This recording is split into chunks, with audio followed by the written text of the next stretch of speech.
Alam niyo ba, may napanood ako sa interview ni ano. So nasabi na pala siya na hindi pala yung totoo na nililigawan niya si Catherine at hindi rin totoo na yun nga na may nag-date sila. Ang dami talagang fake news, no? So si Alden na mismo nagsabi na yun na ganun nga, na hindi pala totoo yun. Kasi syempre, baka siya naman yung pagbuntunan ba.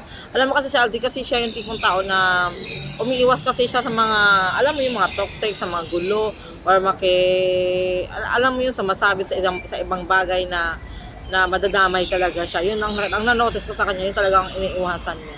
Sana yung mga gumagawa ng mga fake news, pag tigil-tigilan nyo na yan, kasi hindi rin maganda, no? So, ayan na, klaro na nga sinabi niya na walang katotohanan na nililigawan niya si Catherine, walang katotohanan na nagde-date na sila. So, walang ganun. So, wala sila lang talaga. So, siguro isa yun sa mga ano, kasi baka may pelikula silang, meron din sabi na, yun nga, sabi nga daw niya ay parang pakulo lang ng ano nila, producer nila, kasi nga, baka lang ha, baka may gagawin silang, yun nga, movie, we don't know, di ba? So,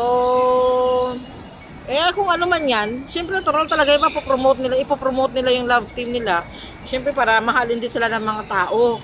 Kasi hindi lang puro Katniel, di ba? So, para may chance naman na iparehas si ano sa iba din, si Catherine.